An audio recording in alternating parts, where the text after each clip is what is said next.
बिस्मिल्लाहिर्रहमानिर्रहीम। सज्जाद अहमद की तरफ से सबको सलाम पहुँचे। विजुअल बेसिक का चैप्टर नंबर 10 और उसका लेक्चर नंबर 60 है। पहले हमने जितने भी प्रोग्राम देखे थे उनके अंदर जो भी डाटा टाइप पास करते थे एज ए आर्गूमेंट के तौर पर, वो इंटीजर थी या स्ट्रिंग थी या हमें पता था कि वो किस टाइप की है। लेकिन जब हमें ना पता हो कि हमने जो डाटा पास करना है वो किस टाइप का है, या फिर हमें रिक्वायरमेंट ऐसी है कि वो डाटा टाइप डिफाइन नहीं है, यानी कि वो ना ही इंटीजर है, ना ही वो स्ट्रिंग है, ना ही वो ईमेल वाला है, तो फिर यूज़र को इख्तियार दे देता है कि वो अपनी तरफ से कोई एक डाटा टाइप डिफाइन कर ले, कस्टमाइज डाटा टाइप जो अपनी मर्ज़ी का रखना चाहता है वो रख ले। तो उसके लिए कौन सी तकनीक इस्तेमाल करते हैं, चलें देखते हैं। ये user defined data type can also be pass to a procedure या फंक्शन एज ए आर्गूमेंट, कि यूज़र खुद डिफाइन करे कि कौन सी डाटा टाइप मैंने फंक्शन या प्रोसीजर को पास करनी है। Write a program that declare a user defined data type to store our roll number, name and marks, यानी कि रोल नंबर, नेम और मार्क्स स्ट्रिंग और इंटीजर का मिक्स अप है ये। It inputs value in the user defined variable and pass it to a subroutine to display it. User defined जो variable हैं उनको वैल्यू पास होनी चाहिए।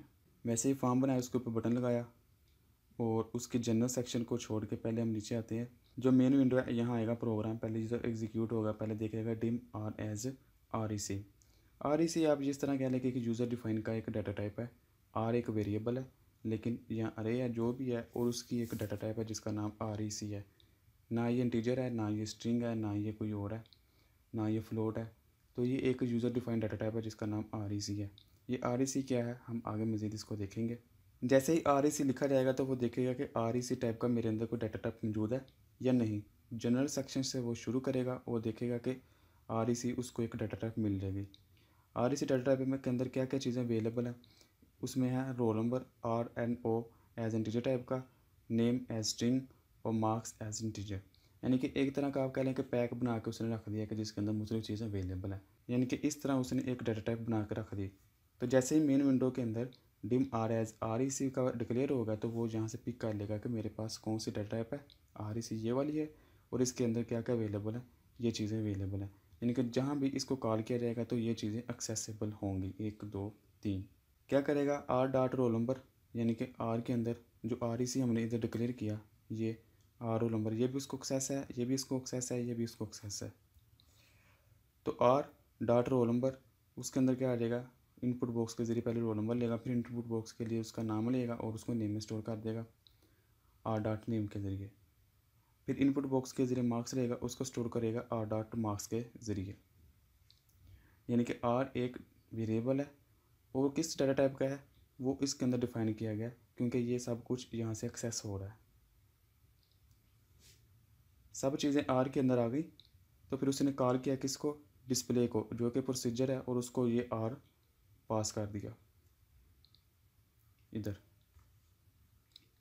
अब ये देखेगा कि मेरे अंदर कोई DISPLAY का एक कोई प्रोसीजर वेरिएबल है या नहीं। जैसे वो इधर आएगा कि उसको एक डिस्प्ले का प्रोसीजर मिल जाएगा और साथ ही उसको एक वैल्यू मिल जाएगी ए वाली, और उसकी टाइप क्या है, आर ई सी। उसके अंदर स्टेटमेंट्स क्या है, पहले प्रिंट करवाया रोल नंबर, एज इट ऐसे आ जाएगा क्योंकि डबल कोटेशन के अंदर है, कनकैटिनेट किया और ए डॉट रोल नंबर।